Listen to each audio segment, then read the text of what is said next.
మన్నించు ఓ ప్రేమ. పరిచయం లేకుండానే పెళ్లి బంధంలో ఇరుక్కుని చివరి వరకు కలిసి అడుగులు వేశారా? లేదంటే ఎవరికి వారై ఒంటరి ప్రయాణం సాగించారా? తెలుసుకోవాలనుకుంటే నేను చెప్పే కథ వినండి. కథలోకి వెళ్ళే ముందు మన ఛానల్ని సబ్స్క్రైబ్ చేసుకోని వారు ఎవరైనా ఉంటే సబ్స్క్రైబ్ చేసుకోండి ఫ్రెండ్స్. మీరు కాల్ చేస్తున్న నెంబర్ ప్రస్తుతం స్విచ్ ఆఫ్ చేయబడి ఉన్నది అని చెప్పడంతో ఈ ఫనీకి అస్సలు సెన్స్ లేదు. ఎన్నిసార్లు ఫోన్కి ఛార్జింగ్ ఉందో లేదో చెక్ చేసుకోమని చెప్పినా ఇలాగే చేస్తూ ఉంటాడు అని తిట్టుకుంది మానస. అందరూ క్యూట్గా మను అని పిలుస్తారు. సాయంత్రం పెళ్లి మండపంలోనే ఒక్కటి పీకుతాను. ఎంత టెన్షన్ పెడుతున్నాడో. లవ్ చేసేటప్పుడు మాత్రం 5 నిమిషాలకోసారి ఫోన్ చేసి నిద్ర వస్తుంది, నన్ను వదిలేయరా అని మొత్తుకున్న గంటలు గంటలు మాట్లాడేవాడు. ప్రపోజల్ యాక్సెప్ట్ చేసి పెళ్లి వరకు వచ్చాను కదా, ఇంకా ఇదెక్కడికి పోతుందిలే అని బాగా నాటకాలు వేస్తున్నాడు అని తిట్టుకుంది. అబ్బా, ఈరోజు కూడా ఫోన్తో ఏంటి మను? రేపు మీ అత్తగారింటికి తీసుకువెళ్ళడానికి ఏం కావాలో సర్దుకో. అక్కడికి వెళ్ళిన తర్వాత అది లేదు ఇది లేదు అని ఫోన్ చేసి చెబితే వెనకే తీసుకొచ్చి ఇవ్వడానికి అది మన పక్క ఊరు కాదు, హైదరాబాద్. అందుకే అన్నీ జాగ్రత్తగా సర్దుకో. వెళ్ళిన రోజే అవి ఇవి లేవని చెప్తే మీ అత్తగారు ఏమన్నా అనుకుంటారు అని అంది రాజీ. మమ్మీ, నేను అవన్నీ రాత్రే సర్దేసుకున్నాను. నువ్వేం కంగారు పడకు. కాస్త నువ్వు ప్రశాంతంగా ఉండి మమ్మల్ని కూడా ప్రశాంతంగా ఉండనివ్వు. అసలే పని ఫోన్ కలవక నాకు పిచ్చ ఇరిటేషన్గా ఉంది అని అంది మను. నీకు పని పాడు లేదని ఆ అబ్బాయి ఖాళీగా ఉంటాడా? వాళ్ళ అన్నయ్య ఈరోజు యూఎస్ నుంచి వస్తున్నాడని తెలుసు కదా, ఇంకా చుట్టాలు ఉండి ఉంటారు, వాళ్ళతో ఉండనివ్వు అని అంది రాజీ. తల్లి చెప్పిన మాటలు విని ఓకే ఇంకా చెయ్యనులే అని అంది మను. సాయంత్రం 2 కుటుంబాలు కళ్యాణ మండపానికి చేరుకున్నారు. మంగళ వాయిద్యాల నడుమ పెళ్లి వేడుక ప్రారంభమైంది. అల్లుడు దగ్గరకు శ్రీను, రాజీ, మిగిలిన బంధువులు పానకం తీసుకుని వెళ్ళారు. అక్కడ పని లేకపోవడంతో అందరూ పని కోసం వెతకడం మొదలుపెట్టారు. ముందు ఎవరన్నా ఫ్రెండ్స్తో మాట్లాడుతున్నాడేమోనని క్యాజువల్గానే తీసుకున్నారు. కానీ 10 నిమిషాలైనా పని కనిపించకపోవడం, ఫోన్ స్విచ్ ఆఫ్ రావడంతో అందరికీ టెన్షన్ మొదలైంది. కళ్యాణ మండపం చుట్టుపక్కల అంతా వెతికాడు మహీధర్. అందరూ మహి అని పిలుస్తారు.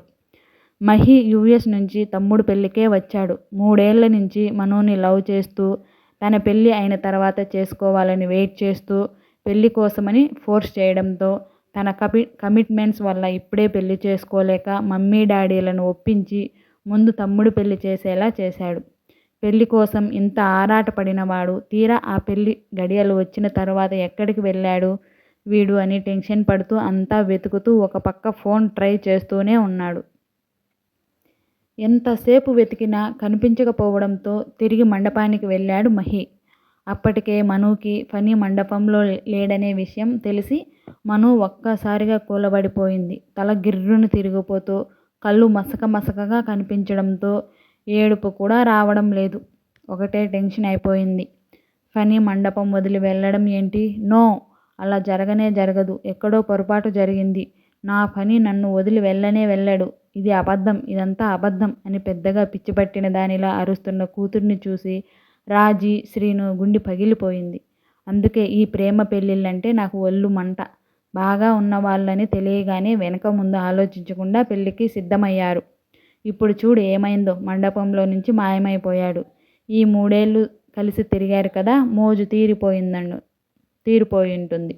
అందుకే వదిలేసిపోయాడు అని పెళ్ళికి వచ్చిన బంధువులు ఎవరికి ఇష్టం వచ్చినట్లు వాళ్ళు మాట్లాడుతూ ఉంటే రాజీ ఏడుపుకి అంతు లేకుండా పోయింది. శ్రీను పరిస్థితి కూడా అలాగే ఉంది. పీటల మీద పెళ్లి ఆగిపోతే రేపటి నుంచి తన మొహం ఎలా చూపించాలో అర్థం కాక, కూతురు భవిష్యత్తు ఏంటో తెలియని అయోమయంలో తల వంచుకొని కూర్చొని ఉన్నాడు. ఇదంతా చూసిన రాజేంద్రకి ఎంత బాధగా ఉందో ఆయనకే తెలుసు. తన కొడుకు చేసిన తప్పుకి అన్యం పుణ్యం తెలియని మను జీవితం మీద మచ్చ ఎందుకు వేయాలి? ఆడపిల్లని కనడమే ఆ తల్లిదండ్రులు చేసిన నేరమా అని మనసులో అనుకుని ఏదో నిర్ణయానికి వచ్చిన వాడిలాగా భార్య భాగ్యతో మాట్లాడి పెద్ద కొడుకు మహి దగ్గరికి వెళ్ళాడు. మనుకి పెళ్లి చేసుకోమని కొడుకుని బలవంతం చేశారు. అసలే తమ్ముడు ఇచ్చిన షాక్కి మైండ్ పనిచేయక కూర్చున్న మహికి తండ్రి సడన్గా మనుని పెళ్లి చేసుకోమనగానే అసలు తను వింటున్నది కలో నిజమో అర్థం కాలేదు. చూడు మహి, ఇప్పుడు ఈ పెళ్ళి ఆగిపోతే ఆడపిల్ల వాళ్ళు పరువే కాదు మన పరువు కూడా పోతుంది. ఇక్కడ బిజినెస్లో మన కంపెనీ పేరు కూడా పడిపోతుంది. ఈ పని చేసినందుకు ఫణిని నేను ఈ జన్మలో క్షమించను. అలాగే ఇప్పుడు నువ్వు ఈ పెళ్ళికి ఒప్పుకోకపోతే నీతో కూడా నాకు ఎలాంటి సంబంధం ఉండదు అని అన్నాడు రాజేంద్ర. ముందు రిక్వెస్ట్గా మొదలై తర్వాత ఆర్డర్ లాగా మారడంతో మహీకి చిరాకు వచ్చేసింది. ఛీ, ఎంత నీచంగా ఉంది. తమ్ముడు ప్రేమించి పెళ్లి చేసుకోవాలి అనుకున్న అమ్మాయిని నేను పెళ్లి చేసుకోవాలా? అది ముక్కు మొహం తెలియని అమ్మాయిని. కనీసం పరిచయం కూడా లేదు. నేనేమన్నా రోబోట్నా? ఆర్డర్స్ వేసేస్తున్నారు. నాకు మనసు లేదా? నేను ఈ పెళ్ళి చచ్చినా చేసుకోను. ఈ ఆస్తులు కంపెనీలు నాకేం అవసరం లేదు. ఫనీ చేసిన తప్పుకి నేనెందుకు బలి అవ్వాలి? పెళ్లిలో నుంచి వెళ్ళిపోవడం వాడి తప్పు. వాడి తప్పుకు నేను శిక్ష అనుభవించడం ఇదెక్కడ న్యాయం? నేను వెళ్ళిపోతున్నాను. ఎవడేమనుకున్నా నాకు సంబంధం లేదు. గో టు హెల్ అని కోపంగా పైకి లేచాడు మహి. మిగిలిన కథ నెక్స్ట్ వీడియోలో విందామండి. ఈ వీడియో మీకు నచ్చితే లైక్ చేసి మీ ఫ్రెండ్స్కి షేర్ చేయండి. ఇలాంటి వీడియోస్ కోసం మన ఛానల్ని సబ్స్క్రైబ్ చేసుకోండి ఫ్రెండ్స్. వీడియో లాస్ట్ వరకు చూసిన వారందరికీ థ్యాంక్ యూ.